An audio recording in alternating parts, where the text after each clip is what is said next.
Il faut donc s'attacher maintenant à l'intelligence divine que tu as compris qu'il y a dans chaque chose. D'accord? C'est pas suffisant. J'ai vu, j'ai compris, etc. C'est bien. Maintenant, tu dois tout faire pour le mettre en application. Vivre en adéquation avec les conclusions que tu as tirées de ce que Kadosh Baruch Hu, il voulait te dire à travers ce que tu as vécu. Tu as fait Hitbo des doutes. Et ça, les amis, bien évidemment, je ne l'ai pas dit, mais en fait, sans la Hitbo des doutes, ça n'existe pas, ce qu'on est en train de dire. Ça n'existe quasiment pas. C'est qu'une personne qui a l'habitude de prendre un temps de méditation, d'introspection avec Hachem, de faire un bilan de sa journée. C'est quoi un bilan? C'est pas juste qu'est-ce que j'ai fait de bien, pas bien, mais c'est qu'est-ce qu'Hachem il me dit dans cette journée. Quels sont les messages d'Hachem dans ma journée à travers mes réussites et mes échecs, à travers ce que j'ai étudié dans la Torah, ce que j'ai compris de nouveau, ce que j'ai vécu, etc. Si une personne n'a pas l'habitude d'avoir ce temps-là de recul, la journée, les événements de la vie, ils vont tellement vite qu'une personne, elle n'a pas le temps de faire ça.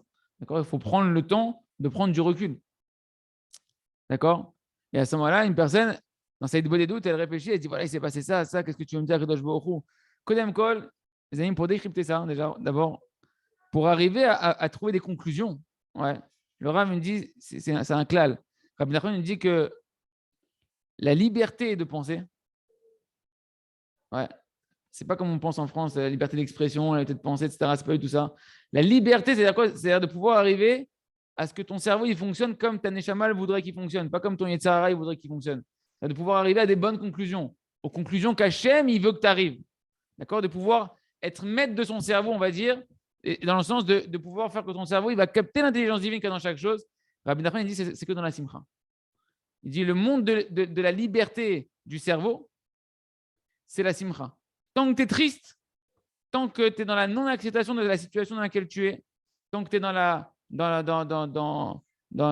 le fait qu'une personne n'est pas contente et je ne suis pas d'accord et pourquoi il m'arrive ça, c'est pas bien ce qui m'arrive, etc. Donc, c'est une dimension de tristesse, ton cerveau il est en exil.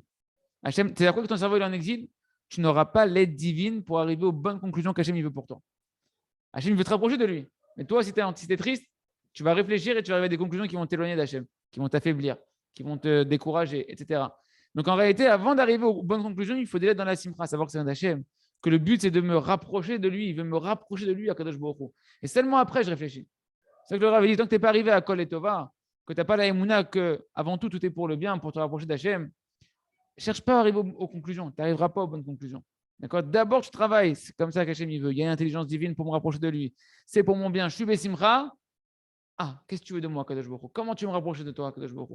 Et à ce moment-là, une fois que tu as trouvé le message divin, qu'Hachem il t'a permis que ton cerveau il va arriver à la bonne compréhension de qu'est-ce qu'Hachem il veut de toi, comment il veut te rapprocher de lui de cet événement-là. Maintenant, tu dois prier à Kadosh Baruch Hu et tout faire pour mettre en pratique ta vie, qu'elle soit en adéquation avec les conclusions que tu as tirées et faire donc toutes les démarches à tous les niveaux, que ce soit en prière ou dans les actions, pour pouvoir vivre cette intelligence divine et t'améliorer, améliorer tes actions, améliorer ta manière de vivre par rapport à ce que tu as compris.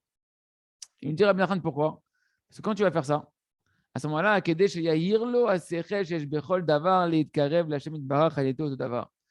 c'est que je vous le dis depuis tout à l'heure, mais ça apparaît que maintenant dans l'écouter Moharan, afin que la lumière qui est contenue dans l'intelligence divine, Hachem, c'est la lumière du monde. L'intelligence, on fait toujours des dessins pour faire l'intelligence avec genre Eureka, j'ai une bonne idée, une lumière qui scintille. D'accord? Une personne, tant qu'elle ne comprend pas les choses, elle est dans l'obscurité. Quand elle comprend, il y a de la lumière, elle y voit clair. D'accord? Donc l'intelligence qu'il y a dans chaque chose, c'est une lumière que quand tu vas la trouver, elle va t'aider à te rapprocher d'Hachem Itbarach de cet événement-là en particulier que tu es en train de vivre avec ta femme, tes enfants, ton travail, ton Yetzer Hara, la parnassa, la santé. Tout ce qu'on voit dans le jardin de la foi, les amis, c'est une déclinaison. Ce sont des déclinaisons de ce qu'on est en train de voir ici, de comment regarder l'intelligence divine qu'il y a dans chaque chose pour, grâce à ça, se rapprocher d'Hachem Itbarach.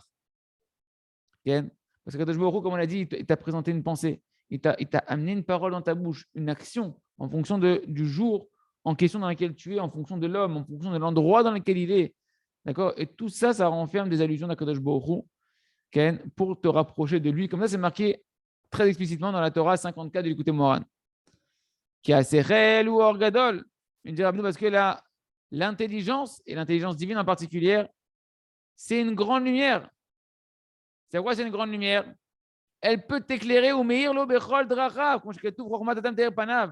Cette lumière qu'il y a dans l'intelligence divine, elle peut t'éclairer dans tous les chemins de ta vie. Quand c'est marqué que Shlomo Amelech, il dit dans Kohelet, chapitre 8, Chochmat Adam Tahir Panav, la sagesse d'un homme, elle éclaire son visage. Quand un homme il acquiert de la sagesse, quand un homme il trouve l'intelligence, eh ben, son visage il devient lumineux. Mais ce n'est pas simplement qu'il devient lumineux, c'est que tu vas trouver dans toutes les obscurités de ta vie une lumière pour te rapprocher d'Akadosh Baruch Hu, pour te donner un itinéraire clair qui t'amène à ton bonheur, qui est ta connexion avec Akadosh Baruch Hu. Okay. Est-ce que c'est clair jusque-là? Ou il y a des questions, des éclaircissements à avoir? Ça va? Continue.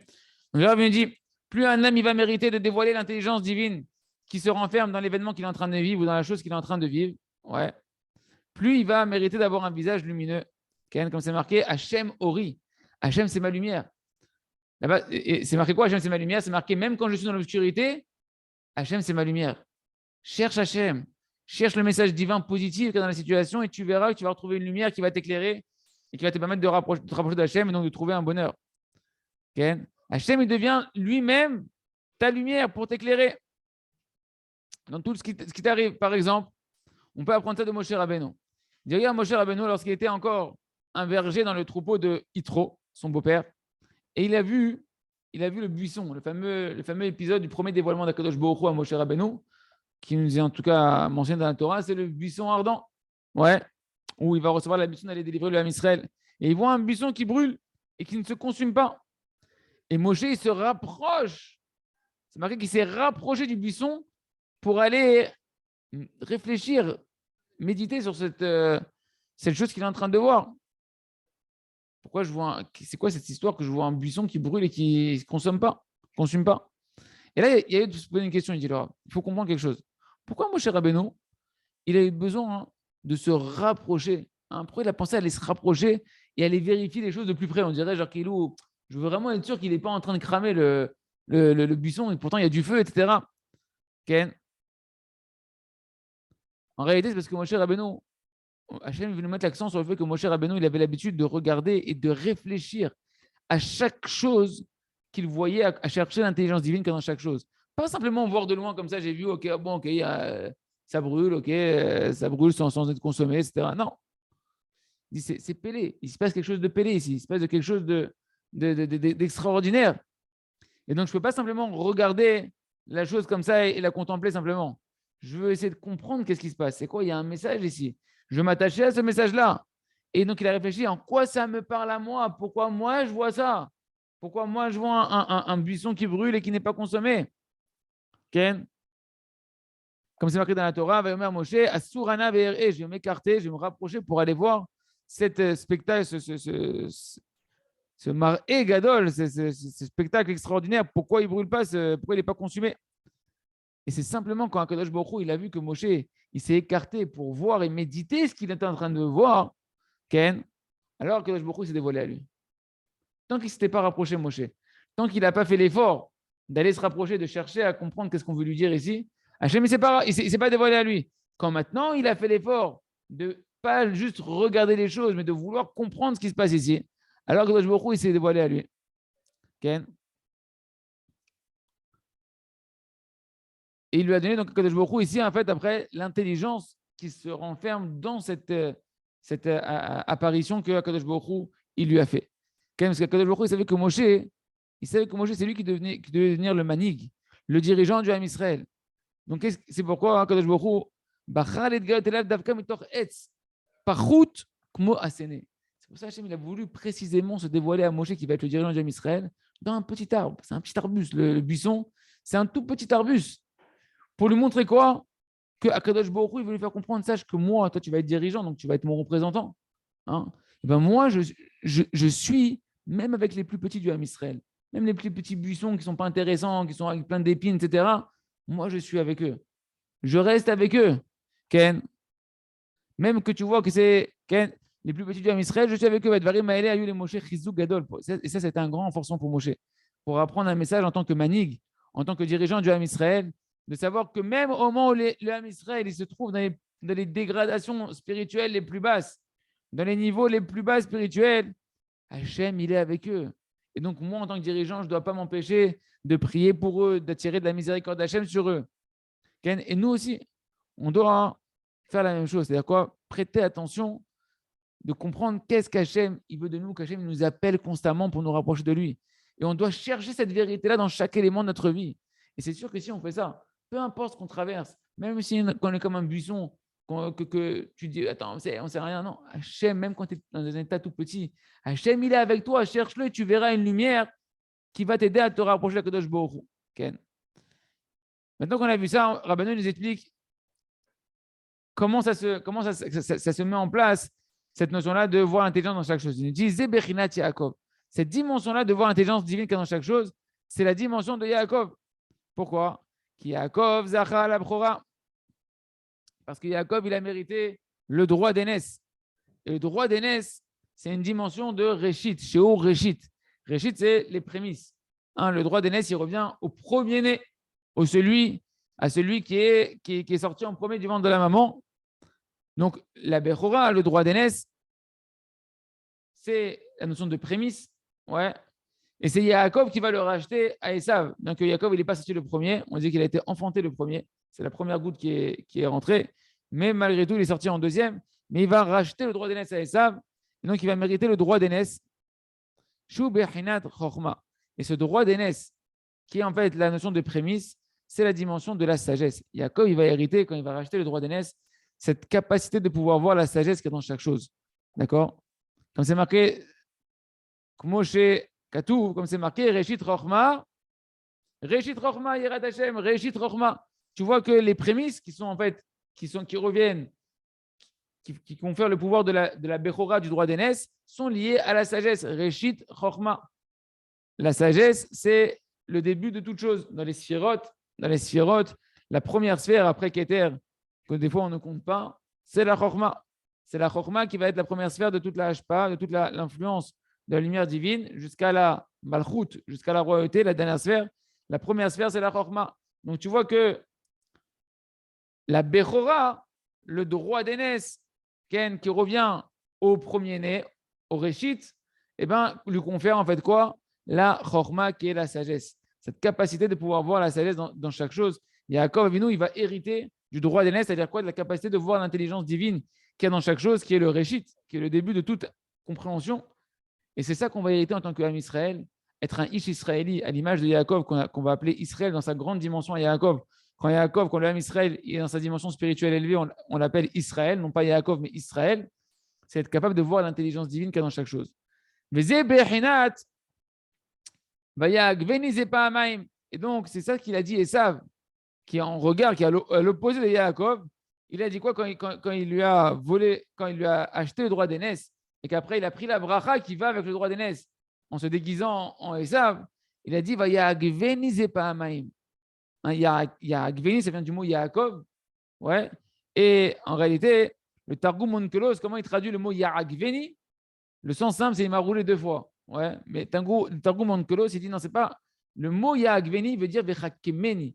Il a été plus intelligent que moi à 2 reprises. Il m'a eu par son intelligence à 2 reprises. Il m'a pris et le droit d'aînesse, qu'il m'a vendu contre un plat de lentilles quand j'étais affamé, que ce droit d'aînesse, en fait, c'est l'intelligence divine qu'il y a dans chaque chose, et la beracha, les bénédictions de Yaakov, de Yitzhak, qui va faire, normalement, qui devait faire à Esav, et finalement, il les a fait à Yaakov, qui a réussi à venir par une intelligence en se déguisant en Esav, et récupérer les brachot qui allaient avec le droit d'aînesse. Or, la bracha, c'est quoi la bracha? Et le droit d'aînesse. Le droit d'aînesse, c'est l'intelligence divine qu'il y a dans chaque chose. Et la bracha, c'est quoi? C'est que itkablut filotav, que maintenant ses prières, il va avoir la bracha. Quand il va prier Yaakov, il va avoir des brachot. Parce qu'on a dit que quoi? Que toutes les bénédictions, toutes les brachot, elles sont acceptées en fonction de quoi? De la Torah. Or, la Torah, ici, c'est d'être capable de voir l'intelligence divine qu'il y a dans chaque chose. C'est ça que Onkelos, il a traduit en disant, c'est quoi? Vayagveni vechakimeni. Il a été plus intelligent que moi à 2 reprises. Okay? Et donc, en réalité, le mot Yaakov, on voit d'après Onkelos que le mot Yaakov, qui est contenu dans le mot Vayakveni, il fait référence à la Chokhma. Vechakimeni ne dit pas Yaakveni, dit Chakemeni. Donc, ne dit pas Yaakov, dit Chokhma. Yaakov est le symbole de la Chokhma. Ouais, la sagesse. Ouais. La bina, ouais, c'est l'intelligence divine qu'il y a dans chaque chose. C'est-à-dire, il y a une intelligence à décrypter. La chorma, c'est une intelligence qui est une information brute. La chorma, c'est une information brute. La bina, c'est le sens de déduction. C'est vraiment l'intelligence, la notion d'intelligence de réfléchir. Et le da'at, c'est la compréhension qu'on a compris la chose et on va chercher à la vivre dans notre vécu. D'accord? Donc, en tout cas, Yaakov, c'est celui qui sait qu'il y a une intelligence divine qu'il y a dans chaque chose. Et c'est ça la sagesse qu'il avait, Yaakov. Constamment, Yaakov Avinu, c'était le symbole de la Emouna. Il regardait avec Emouna chaque chose. Chaque événement de sa vie, il n'est pas hasardeux. Chaque événement de sa vie, il sait qu'il contient une intelligence divine. Et il faisait cet effort-là, Yaakov Avinu, de quoi après? De vivre en adéquation, de s'attacher à cette intelligence divine, d'accord? Pour pouvoir après se rapprocher d'Akadosh Baruch Hu avec cette intelligence divine qu'il y a dedans. Et c'est comme ça qu'il a vaincu Esav. C'est comme ça qu'il a pris le droit d'aînesse à Esav. C'est pour ça que je vous ai dit, moi, que pour moi, Ish Israéli, c'est vraiment la notion de Yaakov à son état où il a remporté la guerre contre Esav et qu'on l'a appelé Israël. D'accord? C'est comme ça qu'il a vaincu Esav. Et chacun d'entre nous, il peut vaincre son Yetzer Hara. Comment? En apprenant à voir l'intelligence divine qu'il y a dans chaque chose. Esav, c'est celui qui renie Hachem. Yaakov, c'est celui qui voit Hachem et qui s'attache à Hachem dans chaque événement de sa vie de manière positive, en sachant que n'aie pas peur. Il y a Hachem ici et Hachem, il veut qu'une seule chose, te rapprocher de lui. Parce que toute la force du Yetzer Hara, c'est quoi? C'est de se renforcer sur un homme en lui cachant en réalité la lumière divine qu'il y a dans chaque chose, en lui cachant la main bienveillante d'Hachem qui organise chaque élément de sa vie. Et quand il te met dans l'obscurité, quand il te fait croire que ton père il t'a abandonné, que tu es tout seul, etc., alors il te fait croire que tout c'est du hasard, que tout c'est la nature, ou que c'est à cause du mauvais œil, de la sorcellerie, il se culpabilise, il accuse les autres, etc. C'est toute la force du Yetzer Hara, c'est de te cacher la lumière divine, de te cacher l'intelligence divine qu'il y a dans chaque chose. Et c'est ça, Yaakov, c'est celui qui a pu vaincre Esav. C'est pour ça qu'il a eu le droit d'aînesse, qui est la Bechora, qui est la Chorma, d'accord? Et qu'il a eu aussi la Bracha après, qui va avec, c'est l'acceptation des tfilotes. Parce que celui qui est dans cette dimension d'étude de la Torah, où il n'étudie pas la Torah comme une science, mais il étudie la Torah pour connaître Hachem, pour comprendre les messages d'Akadosh Baruch Hu. Celui-là, il est en relation avec Hachem, il communique avec Hachem, et il est en réception du message d'Hachem. Donc quand après, il va prier à Akadosh Baruch Hu, il va prier en adéquation avec ce qu'Hachem il attend de lui. Il va prier pour se rapprocher d'Hachem à travers ce qu'il est en train de vivre. Parce que même les manques de sa vie, ils deviennent pour lui un message d'Hachem pour se rapprocher d'Hachem. Donc cette filote, elle se trouve grâce aux yeux d'Hachem. Il est en train de prier à Kadosh Baruch Hu pour faire la volonté de Kadosh Baruch Hu au final. Puisque j'ai un manque dans ma vie. Pourquoi je prie? Parce que j'ai un manque, je veux combler un manque. Mais ce manque-là, tu sais qu'il a une sagesse divine. Tu sais qu'il contient une intelligence divine avec un message divin dedans. Ce manque-là, il t'a été envoyé avec un message à décrypter pour te rapprocher d'Hachem. Donc quand tu pries pas juste pour combler un manque. Tu pries pour combler le manque essentiel qui est que tu n'es pas encore assez proche d'Hachem et que ce manque-là, il contient en lui un message pour te rapprocher d'Hachem et que tu veux te rapprocher d'Hachem à travers ce manque-là. Donc au final, forcément que tu trouves grâce aux yeux d'Hachem parce que tu réponds à la demande d'Hachem. Tu réponds à l'appel d'Akadosh Baruch Hu. Parce que ce manque-là, le Rav Arush chez Yechim nous enseigne toujours qu'un manque, aussi gros qu'il soit matériel ou spirituel dans ta vie, c'est une lettre d'amour d'Hachem. C'est quoi? C'est une lettre d'amour d'Hachem. C'est un message codé d'amour d'Akadosh Baruch Hu qui t'appelle pour te rapprocher de lui. Si tu réponds à cet appel d'Hachem, si tu lis cette lettre d'amour qui s'appelle ton manque, ta galère dans ta vie, tu la lis en disant Hachem, il vient me rapprocher de lui. Tu mets cette intelligence divine dans ce manque-là. Quand tu vas prier, mon ami, bien évidemment que Kadosh Baruch Hu, il va kiffer. Parce que tu es en train de décrypter la lettre d'amour d'Hachem et tu interprètes cette lettre-là, non pas comme une lettre que Kadosh Baruch Hu t'a renvoyée de chez lui, mais au contraire, qui veut te ramener à la maison, qui veut te ramener dans le palais. Forcément, quand tu vas après parler à Hachem, il est Kaviachol, il est aux anges, on peut dire ainsi. Il est heureux de voir que son fils, il le regarde dans sa bonne dimension et qui prie pour se rapprocher de lui. Mais Zeberinat Shemesh, cette dimension-là, c'est la dimension du soleil. Pourquoi? Parce que le soleil, c'est ce qui va t'éclairer, ce qui fait que la nuit, elle s'en va, que l'obscurité, elle s'en va, que tu peux avancer dans ta vie. Pareil, l'intelligence divine qu'il y a dans chaque seconde de ta vie, quand tu la cherches, elle devient comme un soleil qui t'éclaire pour pouvoir te permettre d'avancer dans chaque chose. D'accord? Ça va t'éclairer dans chacun de tes chemins. C'est le contraire de l'idiot, du Yetzer Hara qu'on appelle un vieux roi sot, idiot. Pourquoi? Parce que c'est marqué le sot, l'idiot, il marche dans l'obscurité. Toi, tu n'es plus un idiot. Dans l'obscurité, tu cherches la lumière d'Hachem et à ce moment-là, tu trouves la lumière. Et c'est ça que Yaakov, et nous, on voit qu'il a appelé le soleil. Yaakov, nous, il a appelé le soleil. Quand Yosef, il a fait son rêve, les premiers rêves qui sont marqués dans les premiers rêves de Yosef qui ont éveillé la jalousie énormément de ses frères, il a vu, j'ai vu le soleil et la lune et les 11 étoiles qui sont prosternés devant moi. C'était qui le soleil? Qu'est-ce qu'il a dit, Jacob Avinu? Il a dit quoi? Ton père et ta mère, tu crois qu'ils vont se prosterner devant toi?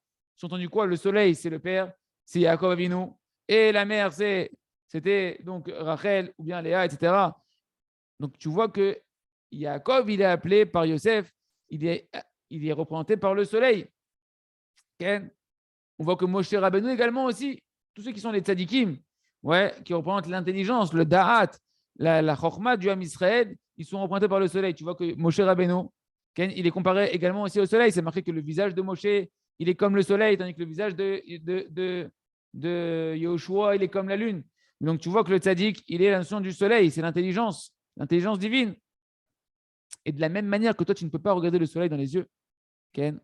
De la même manière, on ne pouvait pas regarder le visage de Moshe Rabbeinu directement, il était obligé de masquer son visage. Pourquoi? Parce que la chokma et la gdusha qu'il a eu Moshe Rabbeinu, qu'il a mérité, notamment parce qu'il n'a pas fauté à la faute du veau d'or, a fait que son visage est devenu une lumière insupportable directement. Il va falloir mettre un écran, il va falloir mettre un tzimtzum, il va falloir pouvoir adapter des lunettes qui permettent de voir cette intelligence-là. Et c'est comme ça pour tout. Et ça va être le travail que nous on va faire, on verra dans la suite de la Torah, de la Malchut, de la Emouna, de la Tfila, de la Hanava, qui va nous permettre de pouvoir créer des réceptacles, des lunettes pour capter cette lumière qui est trop grande de l'intelligence divine. Et tous les tzadikim, on les a appelés on les a appelés dans la dimension du soleil. On voit dans Maseret Kedushin, page 112, c'est marqué tant que ne s'était pas couché le soleil de Élie, avait déjà commencé à briller le soleil de Shmuel. C'est le passage d'un prophète à un autre, tant qu'il n'est pas mort, entre guillemets, Élie, le prophète de Shmuel n'avait pas commencé à prendre sa dimension. Et on voit comment de prophétie. Et comment on les appelle? On les appelle soleil. Le soleil de Élie, le soleil de Shmuel, qui représente la prophétie, la grandeur de la sagesse de chacun. Tant qu'un il ne s'est pas couché, l'autre ne pouvait pas se lever. Tu vois qu'encore le tzaddik qu'on appelle soleil. Ken, comme c'est marqué, Vezarach Hashemesh, Uva Hashemesh. Ken. Donc il a brillé le soleil, il s'est couché le soleil. Pourquoi on les appelle les tzadikim des soleils? Parce que eux, ils ont fait toute leur vie un travail de chercher à comprendre l'intelligence divine qu'il y a dans chaque pas de leur vie. Chaque pas qu'ils ont fait, ils ont cherché à le faire avec Hachem, à chercher qu'est-ce qu'Hachem veut de moi ici. C'est quoi comment je dois faire ce pas-là avec le bon éclairage, de mettre le pied au bon endroit en fonction de ce qu'Hachem veut de moi par rapport à ce qu'il m'a organisé dans ma vie. Jusqu'à ce que Kadosh Baruch Hu les a éclairés et qui sont devenus eux-mêmes, pour nous, après un exemple comme un soleil, d'accord, qu'on doit marcher à la lumière de leur enseignement. Parce que les tzadikim, ils sont pour nous une dimension du soleil, comme une lumière divine qui nous permettent de nous éclairer sur le chemin d'Hachem. Quel est le chemin lumineux dans lequel on doit marcher pour s'approcher de Kadosh Baruch Hu? C'est les tzadikim qui nous éclairent parce qu'ils ont fait ce travail avec eux-mêmes. Et nous-mêmes, quand on va faire ce travail-là, l'exemple des tzadikim, comme Rabbi Nachman nous apprend à le faire ici, de regarder l'intelligence divine qu'il y a dans chaque chose. Et c'est quoi dans chaque chose? Même dans les chutes, même dans l'obscurité, même dans les dégringolades, que là-bas, tu vas chercher, tu dis non, mais même là-bas, il y a une intelligence divine. Sinon, Hachem, il n'aurait pas créé cet événement-là. Il n'aurait pas créé que je peux être dans l'obscurité, dans une chute. Là-bas aussi, il y a un message divin. Et ce message divin, là-bas, il n'est pas, t'es un rachat, casse-toi, va là-bas, t'es fait pour aller en enfer. Non, le message divin, c'est pas ça. Le message divin, c'est un message que même dans la chute, tu as une leçon à apprendre. Tu peux apprendre ici de l'humilité, tu peux apprendre ici que tu dois augmenter ton étude de la Torah, augmenter ta volonté, augmenter tes prières, rechercher des tzadikim qui vont t'aider. Tu as un message ici caché divin pour te rapprocher d'Hachem. Et si tu cherches ça, même l'obscurité va se transformer en lumière. Même ton obscurité va se transformer en une élévation. Ta descente va devenir une élévation. C'est pour ça que les Averot, quand on fait choix par amour, quand tu as confiance dans l'amour d'Hachem, même malgré tes Averot, que Hachem il t'aime là-bas, qu'Hachem il est avec toi, qu'Hachem il veut t'éclairer, elles se transforment en mérite. Et tu vas pouvoir monter de ta chute, de ton obscurité, et la transformer en lumière. C'est pour ça qu'il n'y a pas d'Yirouche. C'est pour ça que Rabbi a dit il n'y a pas d'obscurité, il n'y a pas de désespoir dans ce monde-là. Pourquoi? Parce que tu me dis non, mais moi je suis dans l'obscurité, moi je suis perdu, tu ne me connais pas avec ma femme, tu ne connais pas avec ma parnassa, tu ne connais pas avec mon Yetzirara, tu connais. Il y a une intelligence divine dedans, il y a un programme divin. Le monde, il a été créé pour cacher Hachem, te mettre dans l'obscurité et chercher les messages d'Hachem pour te rapprocher d'Hachem, redécouvrir Hachem dans l'obscurité. Il n'y a pas une chose de ce monde-là qui existe si Hachem ne veut pas que ça existe. C'est-à-dire quoi? Il n'y a pas une chose de ce monde-là qui existe si dedans il n'y a pas une intelligence divine, que Hachem il veut que ça existe parce que de là-bas, tu peux te rapprocher de lui. Et donc, en fait, il n'y a pas de désespoir parce que ta situation la plus désespérée possible, elle renferme un message positif divin dedans pour te rapprocher d'Akadosh Baruch Hu. À toi d'arrêter de croire que c'est le hasard, c'est une fatalité, je ne peux rien y faire, c'est trop dur, etc. Non. Hachem, il est là. Hachem, il vitalise cet instant-là, donc il y a une intelligence divine. Et si je la cherche avec la confiance que Hachem ne veut pas m'éloigner, il ne veut pas détruire avec ça, il veut construire. Il veut me construire et construire mon lien avec lui. Alors, je vais trouver une lumière qui va me rapprocher à Kadosh Baruch Hu. En ça, l'espoir, il est éternel. Et il est vrai. Ce n'est pas un espoir philosophique, théorique. C'est un espoir qui est basé sur le but et le fondement même de la création du monde. Ken. Hachem, on va s'arrêter là pour aujourd'hui. On continuera et merci Hachem demain dans l'écouter Moran, Chazak, Ve Nitrazek.